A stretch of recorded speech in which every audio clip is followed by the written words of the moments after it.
Hello dear students, कैसे हैं आप। Good morning to all of you. जैसा कि आपको फर्स्ट वीडियो में आपने चैप्टर 1 नंबर सिस्टम के बारे में पढ़ा था और उसमें आपने ये भी देखा था कौन कौन सी टॉपिक उसमें कवर होने वाले हैं और उसके साथ साथ एक्सरसाइज 1.1 जो उस पर इंट्रोडक्शन पर बेस्ड थी वो भी आपने की थी। ठीक है, आज हम बात करने वाले हैं नंबर सिस्टम के अपने ही क्लास 9th की चैप्टर 1 की नंबर सिस्टम की एक्सरसाइज 1.2। इस पर जो बेस्ड हमारी प्रॉब्लम्स है, जो अब तक आपने नंबर सिस्टम में सीखा था उस पर जो बेस्ड प्रॉब्लम्स हैं उनको हम कैसे सॉर्ट आउट करते हैं, आज हम वो सीखने वाले हैं। ओके स्टूडेंट, तो देखते हैं question number 1 of your exercise 1.2। First question is that state whether true oblique false with reason.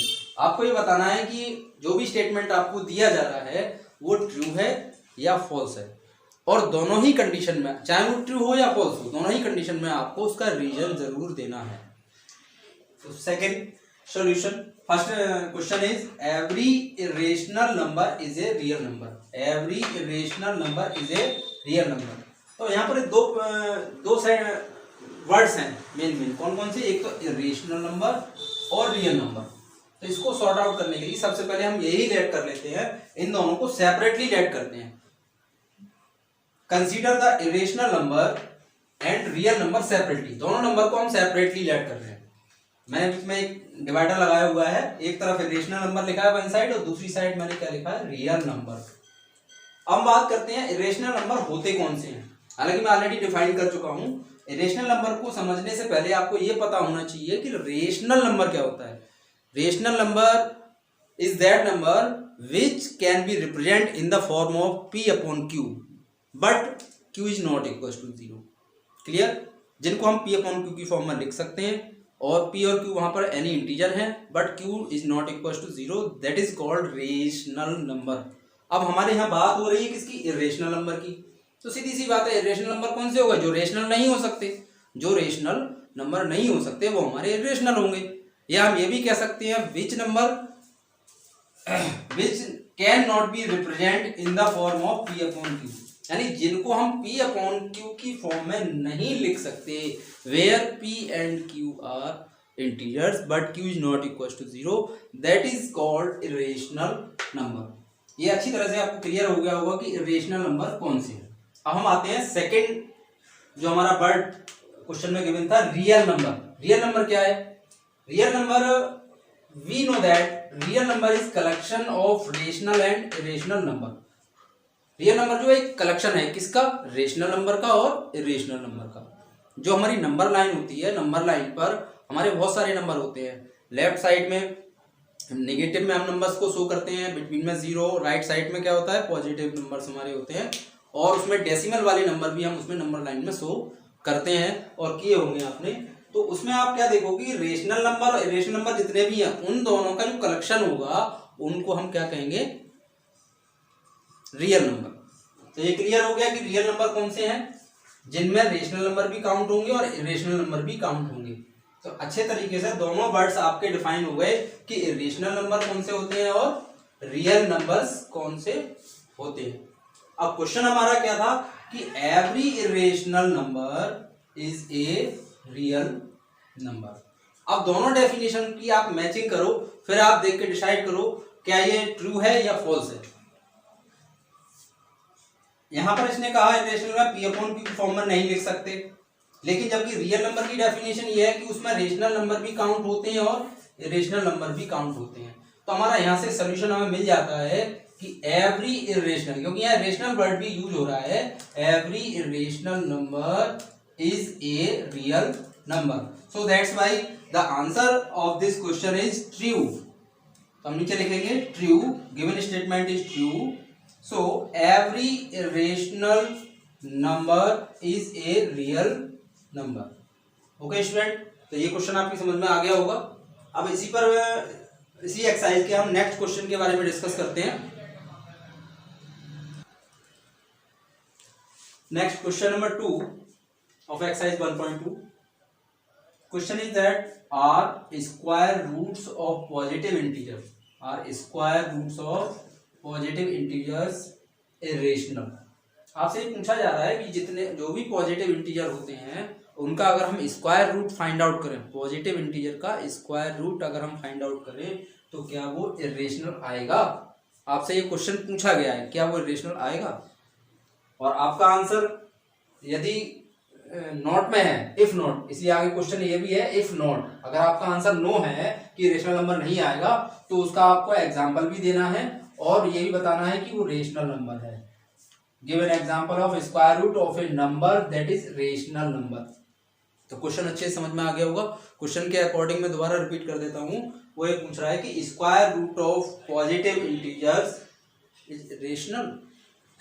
अगर आपका आंसर नो में है तो आपको उसका एक एग्जांपल भी देना है और रेशनल नंबर भी बताना है। सॉल्यूशन, वी नो दैट, हमें अच्छे से पता है कि square root of every positive integer will not yield an integer. इस लाइन का मीन्स क्या है? हम किसी भी इंटीजर का अगर हम स्क्वायर रूट फाइंड आउट करते हैं, किसी भी इंटीजर का स्क्वायर रूट हम फाइंड आउट करते हैं तो will not yield an integer. इसका मीन्स ये है, जरूरी नहीं है कि उसका आंसर भी इंटीजर ही होगा, ये जरूरी नहीं है। फॉर एग्जाम्पल हम बात करते हैं रूट 4 की। रूट 4 मीन्स 4 का आपको स्क्वायर रूट फाइंड आउट करना है। अब यहाँ पर 4 क्या है? हमारा एक पॉजिटिव इंटीजर है और इसका हम फाइंड आउट क्या करना है? ये सिंबल जो लगा हुआ है वो स्क्वायर रूट का है। तो 4 का स्क्वायर रूट सभी को पता है कितना होता है? 2। और 2 एक कैसा नंबर है? इज एन इंटीजर, ये भी एक इंटीजर। इसका जो आंसर आया हमारा वो 2 आया और 2 एक इंटीजर है और पॉजिटिव इंटीजर है। ठीक, ओके स्टूडेंट। अब नेक्स्ट एग्जांपल हम लेते हैं रूट 7 और रूट 10। 7 और 10 का रूट निकाल के देखते हैं। तो 7 का रूट जो हम फाइंड आउट करेंगे तो वो आएगा अप्रोक्स 2.64 डॉट डॉट डॉट आगे। मतलब ये प्रोसेस इसका चलता रहेगा, इसका एंड होने वाला नहीं है। ऐसे ही 10 का अगर आप रूट फाइंड आउट करेंगे तो 3.162 एंड सो ऑन आगे तक जाएगा। यानी दोनों के ही रूट आप अगर फाइंड आउट करेंगे तो उनका एंड होने वाला नहीं है, कहीं ना कहीं तक वो एंड सो ऑन आगे तक वो चलते रहेंगे। ठीक है, तो ये दोनों नंबर हमारे कैसे हो गए? जिनका एंड नहीं हो रहा है, जिनका एंड नहीं हो रहा है रूट में, उन नंबर्स को हम क्या कहते हैं? अब बात करते हैं, इससे पहले थोड़ा सा एक एग्जांपल और लेते हैं। किसी भी नंबर का रूट अगर हम फाइंड आउट करें, एक्स का हमने रूट फाइंड आउट किया और सपोज दैट उसका आंसर 4.1 आया और 1 के बाद उसका एंड हो गया, यानी आंसर इज कंप्लीटली 4.1। अब 4.1 को मैं क्या करूंगा? पॉइंट हटा के नीचे 0 लिखूंगा और ये क्लियरली पी अपॉन क्यू की फॉर्म में आ गया और क्यू की वैल्यू 0 भी नहीं है। तो यहाँ से डेफिनेशन निकल के आती है कि ये नंबर कैसा हो गया? रेशनल हो गया। ये नंबर कैसा हो गया? रेशनल। जबकि ये रूट 7 और रूट 10 को जब आप सॉल्व कर रहे हो और इनका जो रूट आ रहा है वो एक कंप्लीट नंबर नहीं आ रहा, मतलब एंड, उसका एंड नहीं हो रहा, वो कंटिन्यूअस चलता चला जा रहा है, तो हम उसको पी अपॉन क्यू की फॉर्म में नहीं लिख सकते। हम उसको पी अपॉन क्यू की फॉर्म में नहीं लिख सकते। तो दैट्स वाई ये दोनों नंबर आपके रूट 7 और रूट 10 कैसे हो गए? इरेशनल हो गए। अच्छे से क्लियर हो गया होगा ये दोनों नंबर कैसे हो गए? इरेशनल, क्योंकि इसको हम पी अपॉन क्यू की फॉर्म में नहीं लिख पा रहे हैं। क्यों नहीं लिख पा रहे हैं? क्योंकि यहाँ पर जो इनका रूट है उसका एंड नहीं हो रहा है, वो एंडलेस है, आगे तक चलते चले जा रहे हैं। जबकि किसी भी नंबर का एंड अगर आ रहा है, हमारा निकल रहा है, तो हम उसको पी अपॉन क्यू की फॉर्म में लिख पा रहे हैं। तो ये क्लियर हो गया कि रूट 7 और रूट 10 दोनों ही हमारे कैसे नंबर है? इरेशनल। जबकि रूट 4 का जो आंसर आया वो आपका 2 आया और वो एक इंटीजर है। वो क्या है? आपका एक इंटीजर है। अब क्वेश्चन आप देखो, क्वेश्चन क्या था आपका? Square root of positive integer irrational. पहला क्वेश्चन तो ये है कि आपका आंसर हाँ है या ना है। तो आंसर आपका क्या होना चाहिए? नो। आंसर आपका क्या होगा? नो होगा। Square root of positive integer is not irrational. मतलब ये जरूरी नहीं है, ये जरूरी नहीं है। अब हमने आंसर में लिखा नॉट है तो हम उसका रीजन भी देंगे। रीजन हमने क्या दिया? हमने 4 का रूट फाइंड आउट किया तो आंसर हमारा 2 आया और 2 जब आया तो वो कैसा नंबर है? ये रूट 4 का जो आंसर हमारा 2 आया वो एक कैसा नंबर है? इंटीजर तो है ही है, लेकिन हम हर किसी के अपॉन में 1 तो होता ही है। तो ये भी पी अपॉन क्यू की फॉर्म में है, where q is not equal to 0। तो ये नंबर हमारा कैसा है? Rational. It is a rational number. यानी रूट 4 का जो आंसर है, जो रूट निकल के आया है, वो हमारा रेशनल नंबर है। जबकि रूट 7 और रूट 10 का जो हमारा आंसर आया है उसको सॉल्व करके वो हमारा कैसा नंबर है? इरेशनल नंबर है। तो हम क्लियरली ये नहीं कह सकते square root of positive integer is only irrational, it may be irrational और not rational. So we conclude, हमारा कंक्लूजन क्या निकलता है, square root of every positive integer is not an irrational. Question आपको समझ में आ गया होगा कि every square root of every positive integer is not an irrational number, और उसने एग्जांपल पूछा था, वो एग्जांपल भी आपको बता दिया गया। रूट 4 का answer 2 it is rational, but 7 and 10 का जो रूट है वो हमारा इरेशनल नंबर है। नेक्स्ट आपका question third, show how root 5 can be represent on number line. Root 5 को आप नंबर लाइन पर किस तरीके से आप शो कर सकते हैं। नंबर लाइन को वैसे 1 2 3 4 5 एक्सेट्रा आपने शो किए होंगे, लेकिन आपसे शो करा रहा है रूट 5 को नंबर लाइन पर शो करना है। According to Pythagoras theorem we can write root 5 का square equal to 1 square plus 2 square. क्यों? क्योंकि रूट 5 का स्क्वायर क्या आएगा 5, और इक्वल में 1 का स्क्वायर 1 प्लस 2 का स्क्वायर 4 और 1 5, और यहाँ भी हमारा क्या मिला 5 मिला। इसको सिंप्लीफाई करके मैं आगे लिख देता हूँ 5 equal to 1 plus 4 equal to 5 according to Pythagoras theorem. अब क्वेश्चन ये अराइज होता है कि पाइथागोरस थ्योरम क्या है। हालांकि पाइथागोरस थ्योरम आपने 8th क्लास में पढ़ी होगी, फिर भी मैं आपको बता देता हूँ। इन ए राइट एंगल ट्रायंगल ABC, इनमें AB is base and BC is perpendicular and BC is hypotenuse। Pythagoras theorem के अकॉर्डिंग हाइपोटेन्यूस का square equals to base square plus perpendicular square. Hypotenuse square equals to base square plus perpendicular square. तो according to Pythagoras theorem मैंने यहाँ पे लिखा है root 5 square equals to 1 square plus 2 square on comparison with the hypotenuse square equals to base square plus p square. The value of hypotenuse is root 5 and the value of base is 1 and perpendicular is 2। यहाँ से इतना तो clear हो गया। अब बात करते हैं इसको हम किस तरीके से नंबर लाइन पर शो कर सकते हैं। तो सबसे पहले आपको क्या करना होगा, एक लाइन नंबर लाइन ड्रॉ करनी होगी, और उस नंबर लाइन पर आपको नंबर्स लिखने होंगे -1 0 1 2 3। इतने नंबर सफिशिएंट है, इतने नंबर आप लिख लीजिए। तो वही मैंने यहाँ पे लिखा है we need to draw a line segment AB of 1 unit.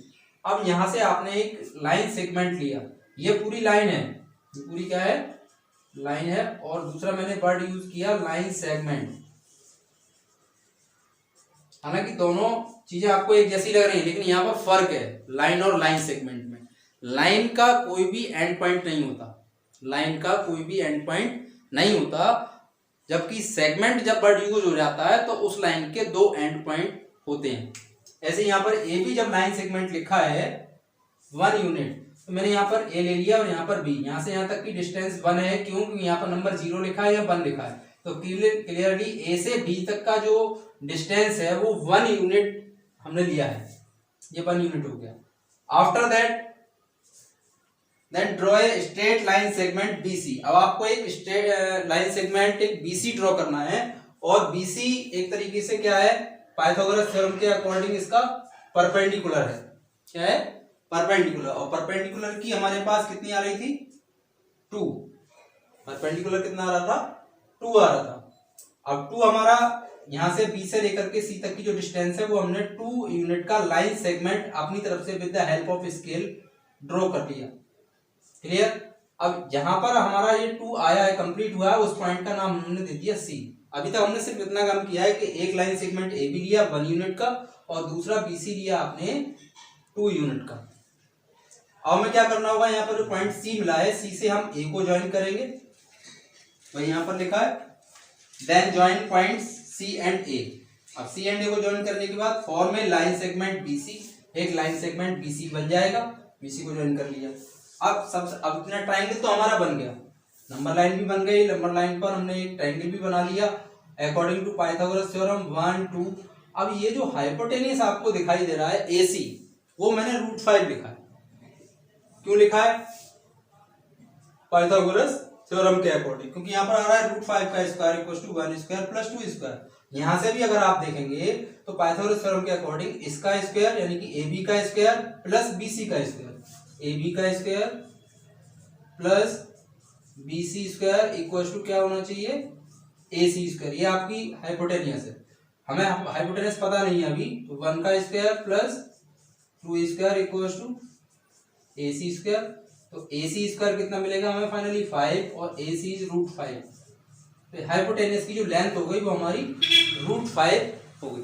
यहाँ तक कोई प्रॉब्लम नहीं होगी किसी को। आफ्टर दैट हमें तो नंबर लाइन पर शो करना है ना, हमने यहाँ पर हाइपोटेनियस पे शो नहीं करना है इसको √5 किस में शो करा रहा है, नंबर लाइन पर। नंबर लाइन हमारी ये है, उसके लिए हम क्या करेंगे, एक आर्क ड्रॉ करेंगे, draw an arc ACD to get √5 on number line. यहाँ से ए से होता हुआ AC, और इसी आर्क को जब आगे बढ़ाएंगे आप, जहां भी जाएगा with the help of compass, जिस पॉइंट पर जाकर के ये कट हो रहा है उस पॉइंट का नाम क्या दे देंगे, D। तो ये आपका हो गया ACD। ये पूरा एक आर्क है, मैंने सर्कल कंप्लीट नहीं किया है। आर्क जो होता है वो सर्कल का एक पार्ट होता है, कंप्लीट सर्कल नहीं होता। जहां पर ये पॉइंट कट हो रहा है D पॉइंट, वही पॉइंट हमारा किसको शो करेगा, रिक्वायर्ड नंबर को। हमारा रिक्वायर्ड नंबर था √5, तो √5 हमारा यहाँ पर आ गया। It is the solution of √5 on number line. इस तरीके से हम किसी भी नंबर को हम नंबर लाइन पर शो कर सकते हैं। ये टोटल क्वेश्चन आपके एक्सरसाइज 1.2 के 3 क्वेश्चन थे जो मैंने आपको डिक्टेट किए थे। अब इसमें 2 क्वेश्चन मैं आपको अपनी तरफ से दे रहा हूं, हालांकि बुक में भी वो है, वो आपको खुद करने हैं।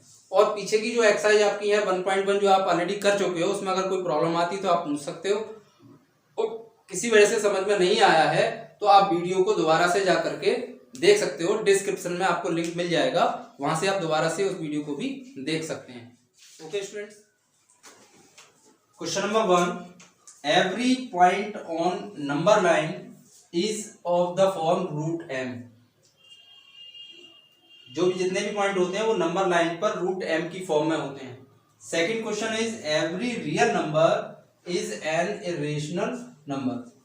इन दोनों ही क्वेश्चन में आपको चेक करना है कि वो ट्रू है या फॉल्स है, ट्रू है या फॉल्स है। और दोनों ही कंडीशन में, चाहे आपका आंसर ट्रू हो या आपका आंसर फॉल्स हो, दोनों ही कंडीशन में आपको उसका रीजन भी लिखना है। और इसमें ऐसा कोई भी वर्ड नहीं है जो आपको नहीं पता है। नंबर लाइन भी आपको पता है, रूट भी आपको पता है, रेशनल नंबर कौन से होते हैं वो भी मैं बता चुका हूँ, रेशनल नंबर भी मालूम है और रियल नंबर भी पता है। तो ये एक्सरसाइज आपको करनी है कंप्लीट। और फिर भी अगर आपको कोई प्रॉब्लम आती है तो आप उसे डिस्कस कर सकते हैं।